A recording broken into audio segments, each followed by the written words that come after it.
So, dito, tinitrace natin kasi mula dito sa socket ng power button. So, ito siya. Okay. Then, ito yung pinaka-connection nun.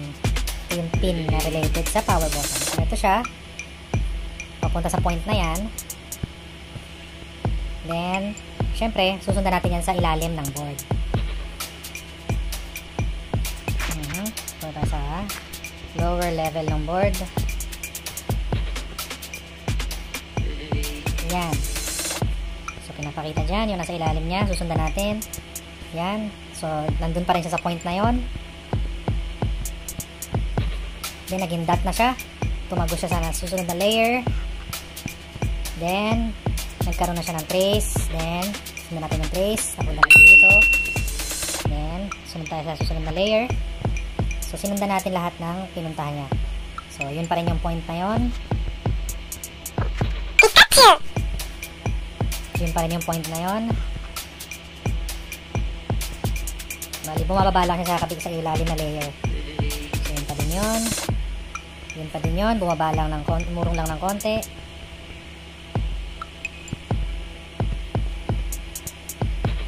Then, from that point, nagkaroon ulit ng trace.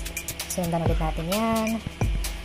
Yan, sinundan natin. So, ang ending ng mga line na yon is papunta sa likod ng board. So, diretso na natin doon.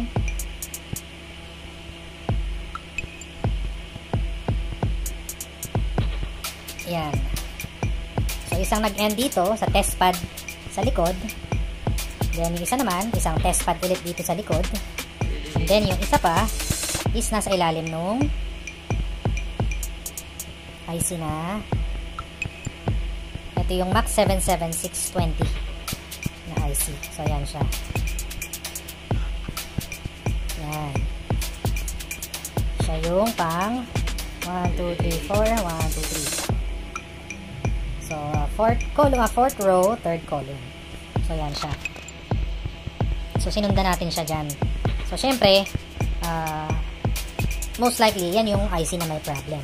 So, tinanggal natin yung bago pala natin tinanggal yung IC na yan, nag-measure tayo, no? Dapat kasi walang connection ito sa ground point. Yung connection na yan. Kasi pag nag-connect yan sa ground point, meaning, tinitrigger mo yung power button. So, dahil mineasure natin siya, meron tayong reading na nakukuha, which led us to believe na ito yung problem. So, kaya pinalitan natin siya. Kumuha tayo sa donor board.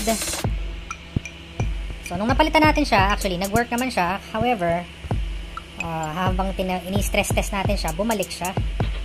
So, ang ginawa natin, kasi inaalam natin anong cause, bakit parang nagkakaroon ng problem, no? Kasi nade-detect niya, as always, nakapindot yung power button. So, yan. Ito kasi yung trigger niyan. Dito sa yan. Ang purpose niyan, pag nagdikit yung dalawa na yan, that point to ground, sinisimulate niya na mag-press ng power button. So, even if hindi tayo nakapress, meron siyang nade-detect na parang signal. So, yun nga, hinanap natin kung saan yung dulo nun. Yung iba naman, mga test pad lang. So, wala naman tayong obvious. Wala naman sigurong relation yun doon kasi mga end, ano sila, dead end na sila eh. So, ang pinaka-probable cause lang is, yung may component is yung MAX 77620. And then, itong mga resistors nito, and then, itong pinakakabitan mismo ng flex, and then, the flex itself. So, pinalitan natin ito. Then, even ito, pinalitan natin. Then, yung MAX 77620, pinalitan natin.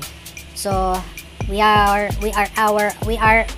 on our fourth change of our MAX 77620 kasi medyo mahirap siyang i-reball. Hindi naman siya ganun kahirap i-reball. Kailangan lang talaga maingat. Kasi, yung pads niya ay maninipis. Then, ito, tinanggal natin ito temporarily. Nakatanggal yung mga resistor na ito. And, nagma-manual trigger tayo ng on-off dito. So, nagre-respond naman siya properly. I-stress test lang natin siya.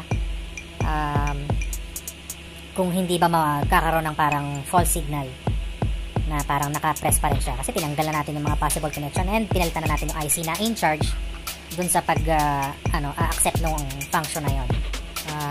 Tinitingnan lang natin kung may changes bang mangyayari. So, babalikan natin siya. Nag-running yung switch ngayon. Simula nung kaninang mga 4 or 5 p.m. So, So, babalikan natin siya tomorrow kung meron bang pagbabago. If everything is working as it should, sasara na natin yung switch. Then another series of stress tests. Okay? So, actually, yun nga, working yung switch. Walang problem yung switch. Nakakapaglaro sa switch. Yun lang talaga ang problem niya. Nade-detect niya is parang laging nakapindot yung power button. So, kumbaga kung sa electronically speaking, lagi siyang naka-pull as high. Kumbaga parang lagi siyang naka-press. So, yun siya. Okay?